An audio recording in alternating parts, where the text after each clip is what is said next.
Your true colors are really starting to show, Mags. Thanks. We love our crew so much. Well, more than we love Matt anyways. So we allowed 4 of them on so we could get to know them a little more personally. But since we're way too famous now to actually know anything about them, we brought some note cards. But that does not make us bad people. No. It just makes us more famous, Right. unlike our first crew member, Liz Cormack. Liz, come right on up. Hi, Liz. Hi. Well, this says that this is Liz from Fairfax, Virginia. Liz is a sophomore at Emerson College. Liz has a crush on me. I have a boyfriend. No. Liz, I can't date you if you're gonna keep telling people that we're dating. I never said that. Liz also steals jewelry. I saw her. Yep, she's a high-tech jewelry thief. That's the only reason that we hired her. I've never stolen anything. Yeah, try telling that to a judge. Yeah, okay, get out of here. Go rob a store. Steal me some earrings. I need some more. Thanks. Bye. Next, this is Phil Maxwell Bender. He's a film major and a writer for the show. And this is Taylor Tetro. She's a writing major and also a writer for the show. It says that Taylor and Phil are twins. Yep. We're not twins. Taylor wakes up every morning and curls her hair. Also not true. Phil does the same thing because they're twins. Yep. That's definitely not true at all. Phil's also a heavyweight champion. Actually, it says that so is Taylor because they're twins. Yeah. We're not twins. We look nothing alike. Then get out of here, all right? Yep. Bye. No. Adios. No thanks. But And this is Devin Lochner. She's on our lighting crew. Devin is a film production major from Bucks County, Pennsylvania. Devin loves squirrels. That actually is true. I love squirrels. They're so cute. Yeah, we have evidence. Oh, that's so cute. Devin also likes to make out with squirrels. I would never do that. You just said you love squirrels. We don't make this stuff up here. Sounds like you love them a little bit too much. So, Devin also likes to kick puppies. I would never do that either. Sure you would. You like to do weird things to animals. Get out of here. Back to Bye. work. Yep. Sayonara. Back to work. Oh man, hardest working lighting team at Emerson College right there. Oh yeah, look at them. Got to love them. Yeah, seriously. We're going to take a short break, but when we come back, we'll chat with our guest, Deborah Henson Conant, and then she'll be performing for us right here on The Morning Show. Stay tuned.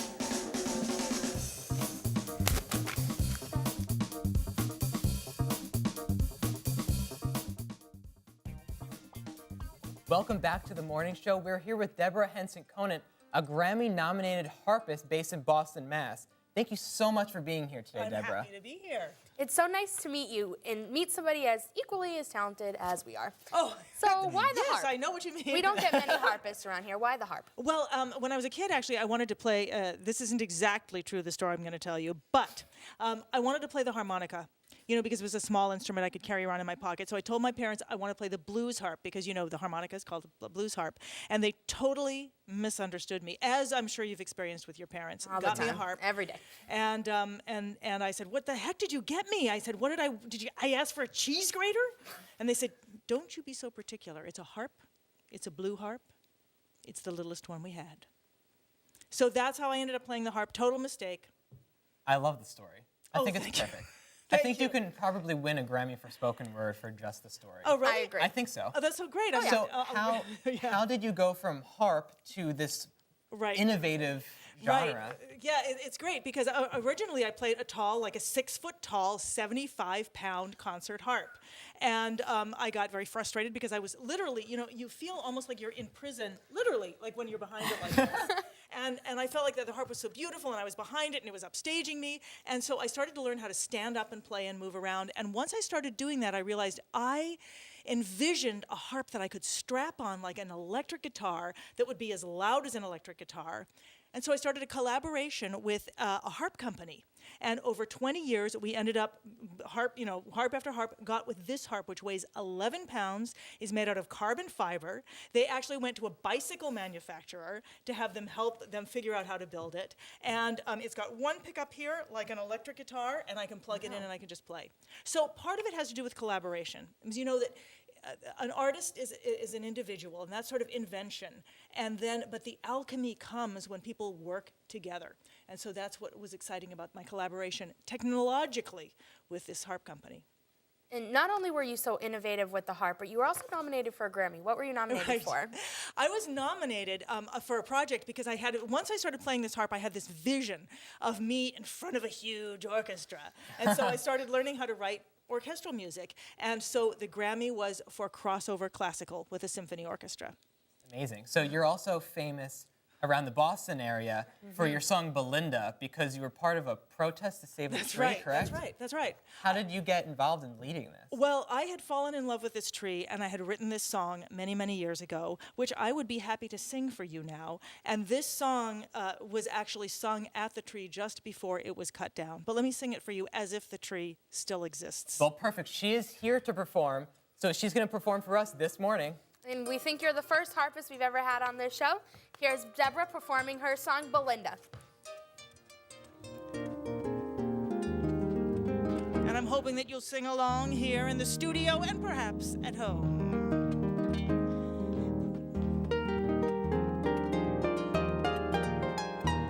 At the end of the lane, there is a tree by the name of Belinda. Belinda, she is the loveliest tree that you will ever see. Belinda, Belinda, she is a happy weeping willow. She is as joyful as the spring. And every time I see her, I start to sing. I sing Belinda, Belinda. Oh, what a beautiful tree. Oh, what a beautiful Belinda, Belinda. What a sight to see. Oh, what a sight. Belinda, the most beautiful tree in town. Belinda, lean your lovely limbs down on me. What a lovely tree. Belinda, lean your lovely limbs down on me. What a that's your line. What a lovely tree. What a lovely tree. For 15 years I lived very near to Belinda. Belinda. She was always there, but I was unaware of Belinda. Belinda, I must have passed close by 1,000 times, but I was always looking at the ground, so I never saw the loveliest tree in town. I never saw Belinda, Belinda. Oh, what a beautiful tree, oh, what a beautiful tree. Belinda, lean your lovely limbs down on me. What a lovely tree. About 10 years back, they turned the railroad track into a bike lane, So I was riding along when I had a little trouble with my bike chain. I stopped to hook it up, and when I looked up, oh Lordy, what did I see? She was a swinging and a swaying with the branches hanging down. Loveliest tree in the whole darn town. Tall and green and oh so lovely. Oh, Belinda. Oh, what a beautiful tree. What a Belinda. Oh, what a sight to see. What a sight. Belinda, Belinda, Belinda, Belinda. But I didn't know her name, and so I simply stopped and stared. There was nothing I could say. I loved her in silence and silently went on my way. One day, I met a young man who came to help me with a plan I had concocted for getting mega famous. It was a very good plan, but it was taking a long time, so we started talking about this and that and the other thing. And I asked him where he lived. He said, not far away. I said, but exactly where? He said, just down the way. He said, you'll know just where, 'cause there's a landmark there, a thing you'd never miss. And then what he said was this: at the end of the lane there is a tree that I named Belinda. She is the loveliest tree that you will ever see. Belinda, Belinda. I live across the way, I see her every day. She fills my heart with spring. Belinda, Belinda, Belinda, of the I sing.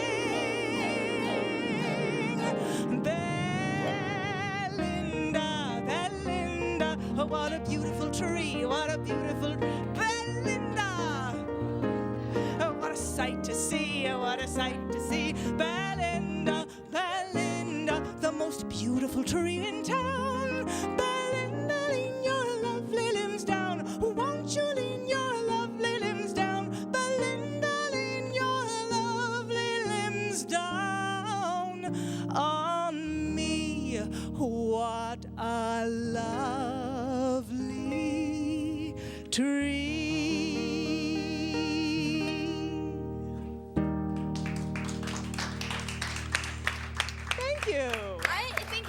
to say you have literally just changed my harp world. Oh, that's great. So That's true. great.